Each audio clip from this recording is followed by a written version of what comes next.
Par la nouvelle naissance, Dieu vient faire sa demeure en nous, en Jésus-Christ, par le Saint-Esprit.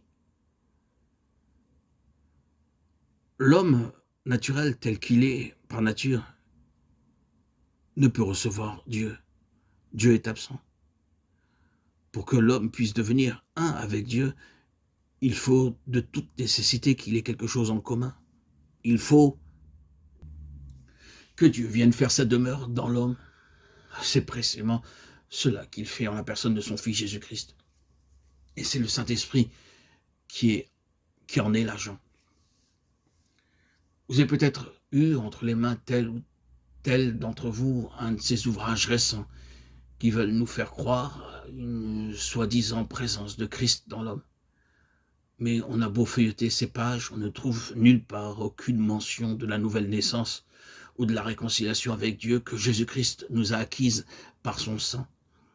Les auteurs de ces livres, qui représentent un mouvement important à l'heure actuelle, s'imaginent que tout homme porte en lui quelque chose qui doit être bien beau, puisqu'il n'hésite pas à lui donner le nom de Christ.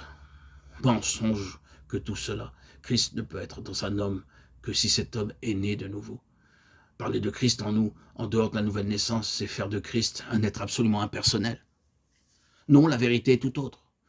Il ne s'agit pas de chercher à réveiller ou à ranimer quelque chose dont nous aurions le principe en nous. C'est d'une naissance qu'il s'agit, d'une nouvelle naissance, c'est-à-dire de quelque chose qui n'existait pas en nous. La prédication de l'Évangile n'a pas pour objet le réveil de Dieu en l'homme, comme s'il y avait en nous un Christ qui pût reprendre vie. Elle a pour objet la venue de Christ et la possibilité pour l'homme de le recevoir.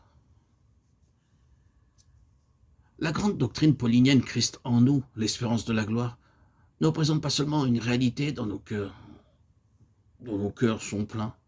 Elle représente une nécessité absolue pour quiconque veut appartenir à Dieu. Il n'y a aucune possibilité pour l'homme de vivre dans la communion de Dieu si ce n'est sur cette base-là, Christ en nous. Par la nouvelle naissance, l'événement qui a eu lieu historiquement à Bethléem se répète, s'accomplit en nous. Christ vient en nous par le Saint-Esprit. Et la vie nouvelle commence et se développe en nous, exactement comme la vie physique d'un nouveau-né. Encore un mot pour terminer au sujet du principe fondamental de la nouvelle naissance. Il n'y a aucune possibilité pour la nouvelle vie de trouver en nous un point de départ tant qu'il n'est pas bien entendu de notre côté que la vieille nature, ou la nature tout court, est arrivée à sa fin et a épuisé ses dernières ressources. C'est pour cela qu'en poursuivant son entretien avec Nicodème, le Seigneur en vient à l'image du serpent, comme Moïse éleva dans le désert. Comme Moïse éleva le serpent dans le désert, il faut de même que le Fils de l'homme soit élevé. Elle est terrible, cette illustration. Le serpent est toujours le symbole de la malédiction. Ce serpent qui est élevé et cloué au bois, c'est la malédiction. C'est la malédiction qui est crucifiée. C'est la malédiction qui est vouée à la mort. Ce que Jésus dit revient à ceci. Je vais tout à l'heure prendre sur moi le péché de l'homme et de la race. Moi qui ne connais pas de péché, je vais être fait péché. Bien plus, je vais être fait malédiction. C'est en maudit que je vais mourir. Voilà ce que Dieu pense de l'homme. Il n'est bon que pour le jugement et la mort. Cette création maudite, il faut qu'elle soit mise de côté pour faire place à une création nouvelle, parfaite, conforme en tout point à la nature même de Dieu. Celui qui veut entrer dans le royaume de Dieu doit être prêt à se séparer complètement de l'ancienne création. Sans raison de ce principe que la nouvelle naissance est précédée la plupart du temps d'une période de crise aiguë et profondément douloureuse. Car il est indispensable que l'homme commence par reconnaître l'abîme que le péché a creusé entre Dieu et lui.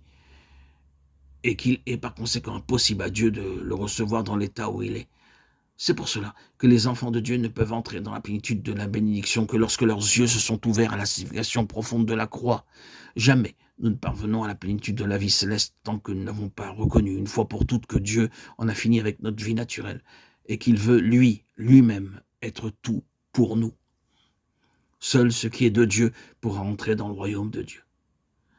Nous disons donc, et nous répétons, que la nouvelle vie repose tout entière en ce qui nous concerne sur nos renonciations explicites et sans arrière-pensée à l'endroit de la vieille nature de la première création.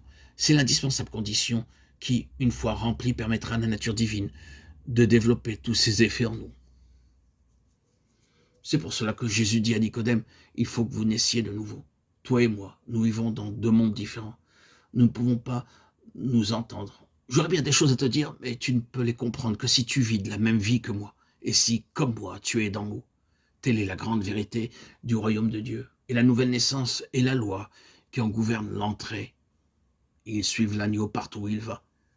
Apocalypse 14, 4.